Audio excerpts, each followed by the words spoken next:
Bora falar de reserva de emergência, galera? Bom, não dá pra gente começar a pensar em investir em renda variável, até mesmo, nas nossas metas ali de curto, médio prazo na renda fixa, sem ter a reserva de emergência montada, sem pelo menos, sem ao menos aí ter iniciado esse processo de montagem, da reserva de emergência. Ter uma reserva de emergência aqui na nossa família salvou a gente aí na época da quarentena, salvou a gente de entrar em dívidas maiores, salvou a gente de entrar num possível cheque especial, de recorrer a empréstimos. Então, ter uma reserva de emergência montada é extremamente essencial para você aí que está pensando em começar a investir. Quer saber onde colocar qual o montante ideal para você e para sua família? Fica nesse vídeo porque eu vou mostrar aqui como a gente faz aqui na nossa casa, aqui na nossa família, porque pode ficar mais fácil aí para você ter uma ideia de como você pode fazer aí na sua família também. Lembrando que qualquer investimento que eu falar aqui, galera, não é indicação, é para você estudar aí como você pode montar a sua reserva também, é para você ter apenas uma ideia. Eu vou mostrar como a gente faz. Você estuda aí da sua casa e monta aí para sua família também, beleza? Bom, primeiro eu quero falar para você aí que ganha muito pouco, que tá ali com o dinheiro contadinho, que mal dá para pagar as contas do mês. Primeiro eu quero falar com você, se você tá vivendo esse tipo de situação atualmente, eu acho que esse vídeo não vai te ajudar muito, mas calma, tem salvação para isso. Você precisa montar uma reserva de emergência para sua realidade. Mas eu não vou falar disso nesse vídeo aqui, tá? Quem ganha muito pouco, quem tá com dinheiro mega contadinho, o ideal é acessar esse artigo que tá aí no blog da família, tá? Se você vive esse tipo de situação, sendo bem sincera com você, acessa esse vídeo aí, tá? Eu vou deixar o link aqui embaixo, tá? Pra vocês acessarem esse artigo. Eu tenho certeza que depois que você lê-lo, ele vai fazer muito mais sentido, vai fazer você entender um pouco melhor esse conceito aí de reserva de emergência e aplicar ele à sua realidade. Porque como o dinheiro está muito contadinho, como você ganha muito pouco, você é um pouco diferente das outras pessoas, então você precisa aplicar esse conceito de reserva de emergência para a sua realidade, ok? Qual é o montante ideal para você montar a sua reserva de emergência? Cada pessoa é uma pessoa, cada família é uma família. Para você descobrir qual é o montante ideal que você deve deixar guardado de reserva, você precisa saber quais são os seus gastos essenciais, tá? Eu vou contar como eu fiz aqui na minha família, que pode te ajudar aí. Bom, primeiro, o nosso padrão de vida é baseado no salário, do suor de uma pessoa só, tá? Aqui a gente não tem essa história de meu dinheiro, seu dinheiro, junta tudo numa renda familiar, é tudo um bloco só. Mas o padrão de vida da família é baseado na renda, no suor, ali, na renda proveniente do suor de uma pessoa só, tá? Nosso padrão de vida foi montado assim, dessa forma. Depois, se vocês quiserem, eu posso até fazer um vídeo aí explicando um pouco melhor como a gente trabalha essa história de orçamento aqui. É só deixar o comentário aqui embaixo que a gente pode fazer um vídeo mais lá pra frente um pouco melhor sobre isso aí, tá? Então, galera, a nossa reserva de emergência foi montada baseada nesse padrão de vida, nos gastos essenciais que a gente tem com esse padrão de vida. O que é gastos essenciais?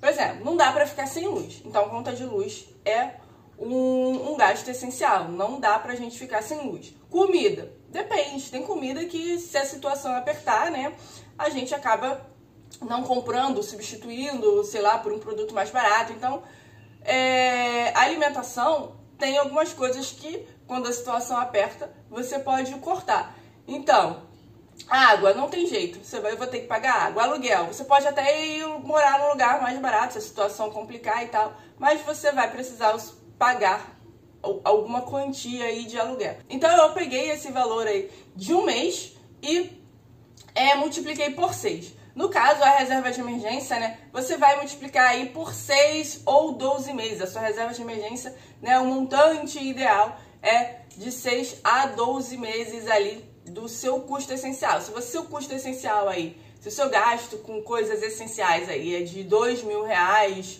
você vai multiplicar esse valor aí por 6 meses, 12 meses, 8 meses, Como saber isso aí, Daniele? Nunca sei se eu multiplico por 6, se eu multiplico por 7, por 8, por 12. Como eu faço isso? Bom, isso aí, galera, vai depender da sua previsibilidade salarial, da realidade da sua família, se você mora sozinho, se você mora com criança, tá? Isso tudo depende de alguns fatores, tá? Por exemplo, como eu fiz aqui em casa, eu fiz contando, né, os gastos essenciais ali por 6 meses, tá? Por que eu fiz por 6 meses?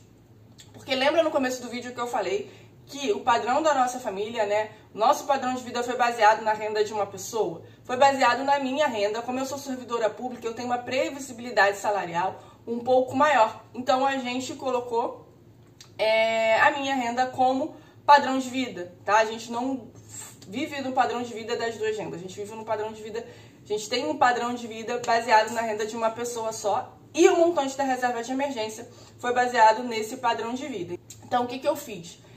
Eu peguei 6 meses porque eu tenho uma previsibilidade salarial um pouco maior por ser servidora pública, tá? Mas se eu fosse autônoma, é bem provável que eu faria de 12 meses. Ah, e se eu morasse sozinha, se eu não tivesse filhos, sou servidora pública, moro sozinha, não tenho filhos, com certeza eu faria até um prazo menor, tá? É bem provável que eu faria ali de 3, 4 meses. Por quê? Porque eu não tenho filhos, porque eu sou solteira. Vocês viram aí que não tem regra, né? Então, não tem essa regra, ah, você é autônomo, você precisa, é necessário que você faça ali de 12 meses, é necessário que você faça ali de 8 meses.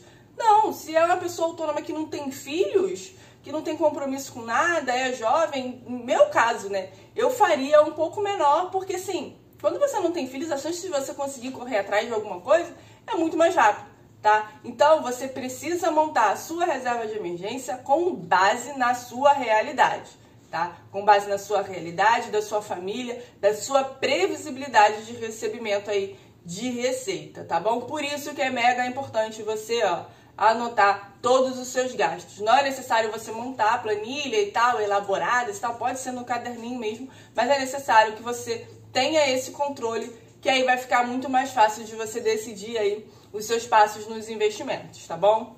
Onde colocar? Esse dinheiro que você está guardando aí, gente, é para reserva de emergência, não é verdade? Então você quer ter acesso a ele de forma rápida, sem precisar, né, ficar tendo dor de cabeça, e além disso, você não quer que ele sofra oscilações. Já pensou? Tu colocou lá de reserva de emergência 10 mil e acontece alguma coisa quando você colocou num tipo de investimento ali que tem muita oscilação, numa ação, no fundo imobiliário, e de repente você vai lá, precisa desse dinheiro quando você vai sacar, quando você vai solicitar. Tem 7 mil, tem 8 mil. Imagina, você não vai esperar, né? Quando acontece uma situação de emergência, independentemente da quantia, você vai lá e vai sacar e vai acabar perdendo muita coisa. Então, assim, com reserva de emergência, gente, a gente não busca altas rentabilidades. Eu vejo aí um pessoal querendo que a reserva de emergência renda o máximo possível. Cuidado com isso aí, porque quanto maior a rentabilidade, a segurança diminui, tá? Elas são situações opostas. Quando você tem muita rentabilidade, você tem pouca segurança. E reserva de emergência não é coisa para que a gente fique brincando. Logo no início do vídeo eu falei para vocês que na pandemia a gente precisa usar a reserva de emergência. As ações caíram drasticamente. Imagina se a minha reserva de emergência tivesse sido montada com ativos que sofram grandes oscilações. Então ia ser bem complicado, tá? Então, quais são os lugares mais seguros para você montar essa sua reserva? Tesouro Selic, tá? Porque ele não sofre aquela oscilação ali de marcação a mercado. CDBs de banco com boa saúde financeira, tá? CDBs com liquidez diária e boa saúde financeira. E fundos de investimento. Bom, como eu fiz aqui na minha família, tem uma parte da reserva de emergência lá no Tesouro Selic e tem uma parte da reserva de emergência da família lá em um CDB com liquidez diária do Banco Sofisa. Daniele, por que você fez essa divisão? Porque para não pagar, né, a taxa da B3, né, para ter isenção da taxa da B3 lá no Tesouro Selic, eu fiz essa divisão da nossa reserva de emergência, tá? Eu vou deixar alguns links aqui, já falei isso lá no blog da família, tá? Tem artigos falando sobre essa taxa da B3 do Tesouro Selic e tem um artigo falando sobre o Banco Sofisa também, se vale a pena, se é confiável, como você pode verificar aí a saúde financeira da instituição antes de colocar o seu dinheiro. Vou deixar o link aqui embaixo também desses 2 artigos para vocês acessarem lá e estudarem também. Lembra que eu falei para vocês que todo e qualquer investimento a gente precisa estudar, por mais seguro que alguém fale, você precisa estudar e saber onde você está colocando o seu dinheiro. Então deixei 2 artigos lá no blog da família preparados para que vocês estudem também. Bom, como eu falei para vocês lá no começo do vídeo, a minha família precisou usar a reserva de emergência, né, lá na época do auge da pandemia. Foi um alívio saber que tinha esse dinheiro, que a gente podia usar esse dinheiro no momento que a gente mais precisava. Então, assim, em hipótese alguma, deixe de montar a sua, tá? Faça a sua reserva de emergência e da sua família. Não negligencie essa etapa, aconteceu comigo, aconteceu com várias outras pessoas, ninguém está isento disso. Bom, então resumindo tudo que eu falei aqui sobre reserva de emergência, antes de começar qualquer investimento, você tem que ter pelo menos iniciado essa etapa da montagem, tá? Não dê nenhum passo se você não iniciou a sua, principalmente passos aí na renda variável, muito complicado isso aí, tá, galera? Monte ou pelo menos inicie esse processo de montagem da sua reserva de emergência. Segundo, eu sei que é demorado às vezes, né? Porque quando a gente faz o cálculo, a gente fala assim, meu Deus do céu, eu nunca vou começar a investir em ações, em fundos imobiliários, eu nunca vou começar a investir nas minhas outras metas se eu tenho que juntar esse montante todo aqui de reserva de emergência, tá? Eu sei que é complicado, quando a gente faz esse cálculo de reserva de emergência e vê que é um valor muito grande aí, dependendo da sua necessidade. Mas assim, como eu fiz aqui, tá? Eu iniciei, depois que eu tinha 30% da reserva de emergência montada, eu comecei a investir, né, em outros ativos, mas eu fiz muita renda extra, a gente fez aqui muita renda extra para antecipar essa montagem aí, para adiantar, né, para acelerar, antecipar não, para acelerar essa montagem da reserva de emergência. Então, renda extra aqui na família ajudou muito para que a gente acelerasse esse processo de montagem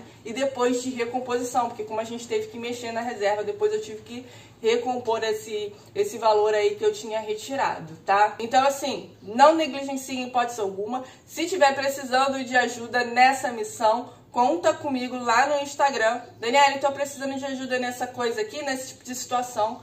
Manda um direct pra mim lá no Instagram, que se eu souber ou se eu não souber, a gente corre atrás juntos aí pra descobrir, tá bom? Bora, galera! Bora trabalhar pra botar mais dinheiro na bolsa.